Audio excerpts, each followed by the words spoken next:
How do you actually go about finding your audience as an independent music artist? Well, I'm going to help answer this question with a special guest on this episode coming up right after this intro. Join me in my mission to help put at least 50,000 music artists on the right track to be independently successful with their music, to turn the talent that they have with their voice into gold. My name is Billy Nellis, and welcome to the Golden Voice Podcast. Boom! Okay, so let's jump right into it, and I'm super excited for this one because for the first time, I'm bringing on a special guest on the podcast, right? So it's actually someone that I met in person. This is somebody that I can proudly say that is my friend. We've met at previous networking and marketing events, and we both geek out on the music marketing stuff, right?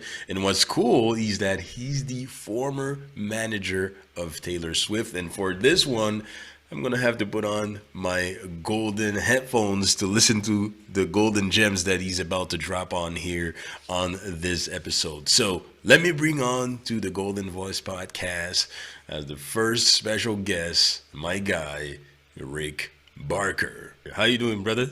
Dude, it's an honor to be the first on the Golden Voice Podcast. I love the gold mic. I love the gold headphones. I love the billionaire Oh yeah, hat that you got going on. You are like Mr. Swag right now.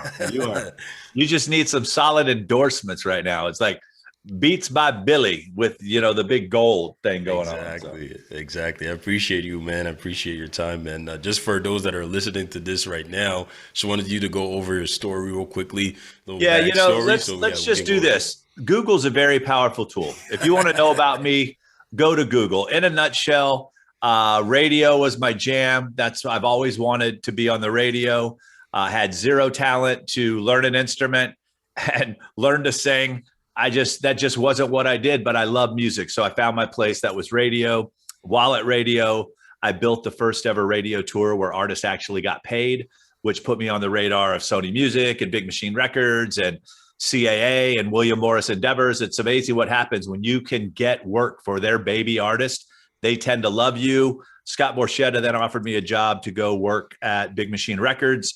And he handed me this 15-year-old named Taylor Swift and said, teach her the business, teach her, how to talk to radio, teach her, take her out and let her play. She'd only been doing karaoke and things like that because all she really did was focus on her music. 6 months later, her parents asked me to be her manager. I did that for 2 years, then realized if I wanted to stay married and a parent to my kids, that being on the road 185 days a year wasn't going to cut it.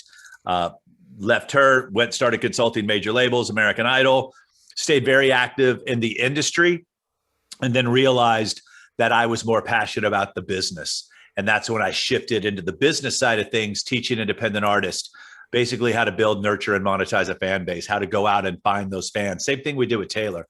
With Taylor, we had MySpace. Now you guys got 7,500 different social media platforms and channels and ways to get direct access to the fans. So started doing that a few years ago. Actually, it's almost 8 years ago. And it's been a blast. That's what I love doing. I love helping the indie artist, because the boundaries are down. The doors are open. They're wide open. You've just got to jump through them. Yeah, true, right? That's perfect. And I know that through your experience, you've learned something that a lot of music artists are asking, or independent artists are asking, is how do I go about finding my audience, my target audience, or the people that, are going to start going into my world and everything. So what's your approach on that? Because I know you utilize some of your skills for Taylor Swift, I have a real simple trick that I tell every artist that I work with. As I said, and in the marketing space where Billy and I are friends from, we call it the Dream 100. Who already has your audience? So who's the most famous artist that you know in your genre that you feel if you had a chance to open for them, that one, sonically your music would match up, and two, that you think their audience would dig you? And when you identify them, then you use the free tools that are available to you. Instagram. And you go to Instagram and you look at their post and you go identify their engaged fans. The vanity metrics are done. I was having a conversation with an A&R from Rock Nation today, and they were coming to me wanting to sit down with some of their clients to do the exact same things I'm telling you guys, because they're like, look, we were paying for billboards on Times Square and we were getting influencers to shout them out and do all this stuff, but we're not making any money with them. I said, no, because you're getting vanity metrics and you're not getting fans. And now even the labels are starting to realize that. So what I tell people at that point is once you've identified where these fans, they're hanging out on, let's say, Drake's page, go to Drake's post and see who's leaving comments. Those are your engaged fans, the shares and the comments. Anybody can throw a heart. Anybody can throw an emoji. Look for the comments. Go see if the comment is in relation. Does it make sense for the post that he created? Go look at that person. If it looks like a music fan, follow them back. And then I have a whole other strategy, and you're going to give a link to send people to that free strategy session. I'll go in deeper with you. Billy and I are only going to be here for a little bit today, but I want to go deeper with all of you. He'll give you a link to come join me for that. It's as we identify them, Billy, that's when we want to start this engagement process. That's when we want to start building that relationship. And the ultimate goal here in the short term is to get them to give you permission to send them to your music. See that? Permission. You said permission. Permission marketing is what I call it, because it's like the way that I teach and the strategy, and I walk people through step by step on how to do this and how to get them to that point, is after we've dated them. And what I mean by dating them is not for a long period of time. I'm talking like 4 interactions, from you following them to them following back to you utilizing a voice message strategy that I use that is killer. And you guys are going to love it when I demonstrate this live in the presentation. But then it's at some point within a couple of those conversations, we're like, hey, just out of curiosity, would you ever be interested in hearing music from an independent artist like myself? And then when that person responds back and says, yes, do you mind if I send you an exclusive link to some unreleased tracks? No, I would love to. How much easier do you think it's going to be to get your music heard by someone who just told you they wanted to hear your music versus what artists do today, which is dropping links in DMs, asking strangers to pre-save your stuff, asking people to watch your videos? I'm going to walk you through the exact process on how to do that. Now, that's what Taylor did on MySpace. She only had one platform. You guys got Instagram, Twitter, Facebook, Twitch, TikTok. You have so much opportunity in front of you, but all of you want what Kanye has and what Beyonce has and what Drake has and what Taylor has. You have more than they had when they started, but you also have to remember they had the gatekeepers, and they also had to sign major label record deals where they were making 15 cents out of every dollar, and the label was keeping 85 cents because the label controlled the distribution. There was no direct to consumer. There was no direct to fan. Now everything is direct to fan. And now you get to be your own record company. And now you get to keep the majority of the money, and you get to make your own rules. And more importantly, you do not have to ask permission from anyone to be amazing. You have our permission. Go be amazing. Go find only 3 things you need to do in business: find the right audience, serve the right product, and make offers. Rinse and repeat, rinse and repeat, rinse and repeat. So let's go find the right audience for your music. Let's get them engaging with your music. And then ultimately, let's make offers. Now, offers early might be listening to your music, watching a video. It's not necessarily going to be buy my merch, free plus shipping, NFTs. The offer is to get them to do something else. That's all that first original offer is. And then down the road, ultimately, what they're going to invest in is the relationship that they have built with you, because it sucks. No one has to pay to hear your music. No one has to pay to watch your videos.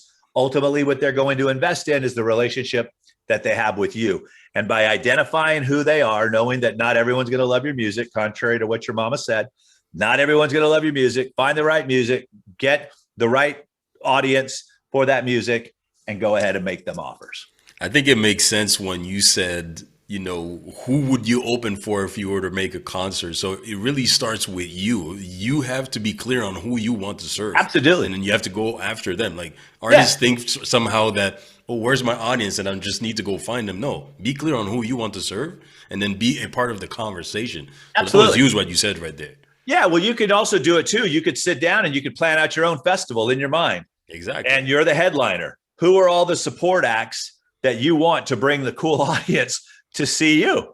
Right. You may go get your own Meta first here at some point and be your own headliner in the metaverse.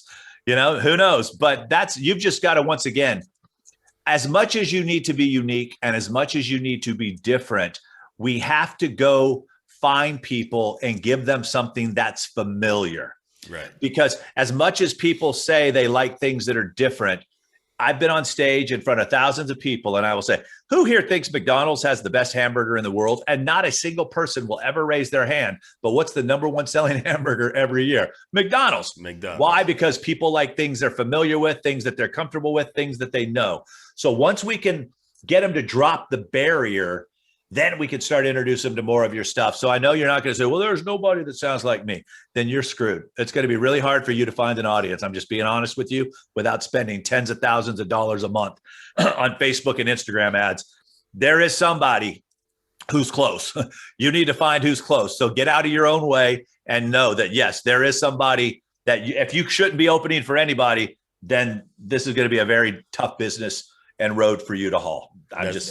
That's why they do shows, Grammy Awards, and all that stuff. And there's genres and categories, right? You fit in the category. Are you looking for people want to feel something? Right. There's music that deserves to be heard, and there's music that deserves to be felt. The careers are people that have built that music that needs to be felt. We've heard songs that need to be heard. Some of them we've laughed at, some of them we cry with, but the ones that we need to feel. That's where we got to get to. And that's where, like Spotify, and like you said, there's a lot of people right now emotional playlists. Here's the happy playlist. Here's the margarita playlist. It's like, it's all about vibes and emotions. We're not restricted by genres anymore. That was a radio thing for a long time. Right. That's for sure, man. It's all about the feeling, the emotion that we can invoke with the music that we're making, and the moods and everything. So that makes perfect sense right there. And it's crazy to me that still today in this, like even this year, that I get tons, like a ton of messages on Instagram of just artists sharing their music link, expecting me to go ahead, click the link and go and stream their music. What's even worse now, Billy, is when you get a DM in your Instagram where it says you've been tagged in this post, and it's not an introduction. It has nothing to do with you. Nothing. They just tagged you and put a YouTube link, and I usually just block those people.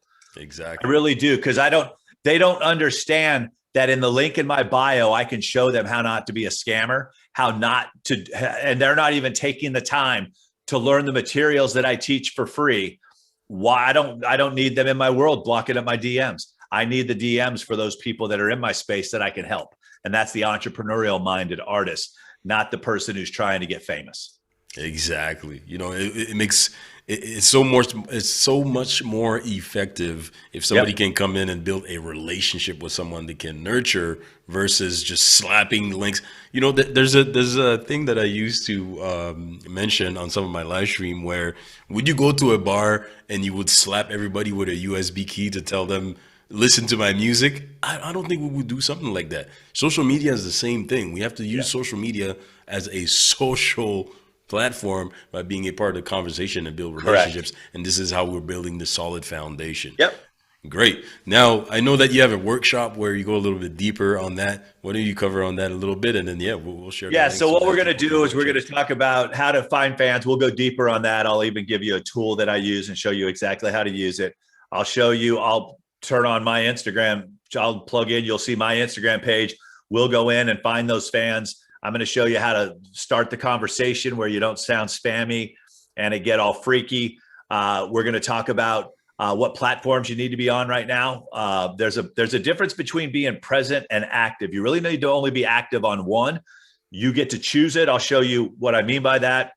Show you what platforms you should be present on at Discovery. We're going to talk about some time-saving strategies. One is with scheduling out posts, and the other one is batching content.